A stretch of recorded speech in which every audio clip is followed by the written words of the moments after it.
First British Concorde, April 1969. Last British Concorde, April 1979.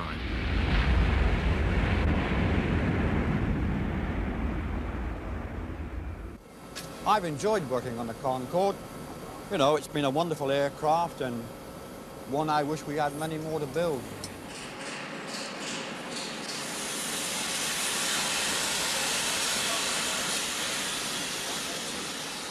You know, cleaning it, it would be our dear wish to fly in it, wouldn't it? But because we'll have to wait to win the football before we can achieve that wish. It is our dream. I came here back in 1966 working for an outside company. I saw the fabled Concorde and I had to go and touch it. And 6 months later, I was working for BAC. Two of the many thousands of workers who've helped to build Concorde are Wally Williams and Alan Radford.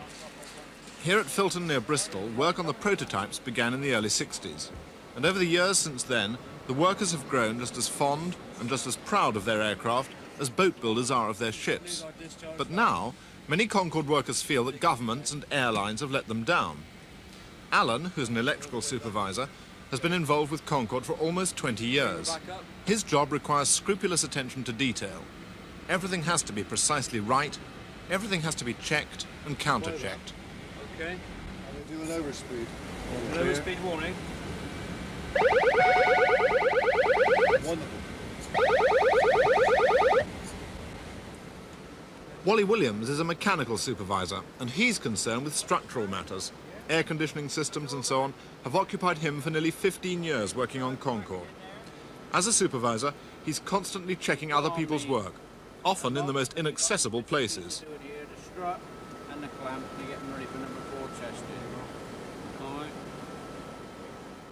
Being a Franco-British aircraft, Concorde hasn't been built solely by British workers. Bonjour Jean-Pierre. Bonjour Alain. Ça va aujourd'hui? Ça va, merci, et Tu toi? causes beaucoup de problèmes? There used to be a large French contingent, but most have now gone, leaving just Jean-Pierre Lego and his colleague to work on the engines for the last Concorde. Rolls-Royce engines, the best of British, with help from the French. Because Concorde was the first passenger aircraft to fly supersonically, her designers had to develop a mass of new machinery and new techniques. No existing engines could work on air at supersonic speed, for instance. And because of Concorde's wide range of operating speeds, from normal right up to twice the speed of sound, the air intake system to the engines had to be the most sophisticated ever built. Take him a bit more, Roger. Once fitted, the system is automatically controlled by mini-computers. With the beautiful shape of Concorde, technology has finally caught up with the schoolboys in exploiting the most aerodynamically effective form for rapid flight, the shape of the paper dart. But hidden underneath that shape is the massive engineering which has to be put together by the workers. And the man responsible for combining all their efforts is Assembly Manager Freddie Price. We have in this country, once again, excelled ourselves in the technological field by producing an aircraft that no other country or nation has produced. And we have here the Concorde in passenger airline service flying the Atlantic supersonic. We're saying this is the last aircraft. But I think the thing to remember is that in 1990s, the mid-1990s, we should be flying faster and bigger supersonic aircraft. As we all know, progress has never stopped. From the time we had the motor car with someone with a red flag. And now you know what motor cars are today, and that is the same with supersonic aircraft. You know, the field is still ahead of us for supersonic transport.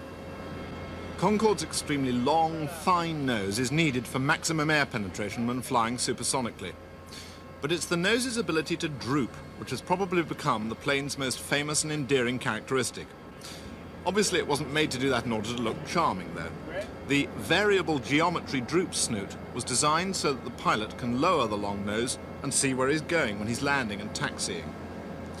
Even the men who built Concorde gather round in fascination when it's time to put that famous droopy nose through its paces. Hang on a couple of seconds then. And of course, the more moving parts you build into an aircraft, the more testing and checking the builders have to do. No other passenger plane ever needed a retractable visor like this to combine streamlining and a heat shield over the windscreen. But already the first British Concorde is a museum piece at Yeovilton Naval Museum.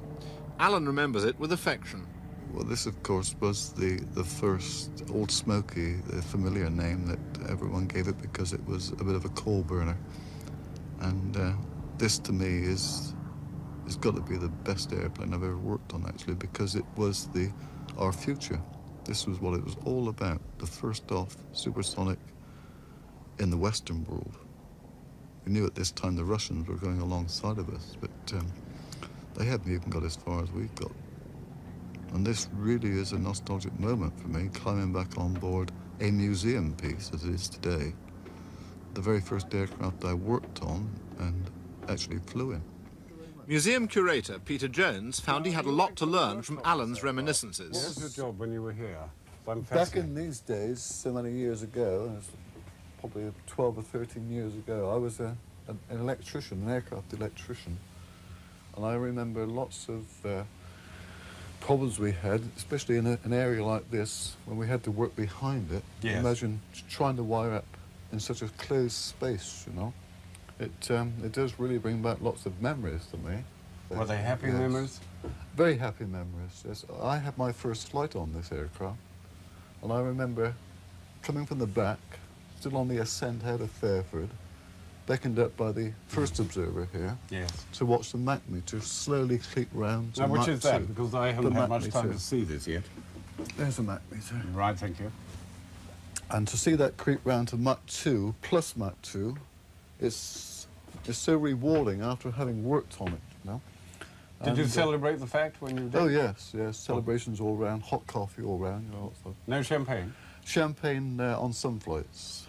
I would imagine that you have a lot of people that say the concept of Concorde is quite different to what they're seeing here. Because Yes, it is slightly unfortunate. The public don't realise, unless we tell them, and we try and make a point of telling them, that this is a research aircraft and not an That's airliner. right, yeah. It is not full of seats and glamorous stewardesses.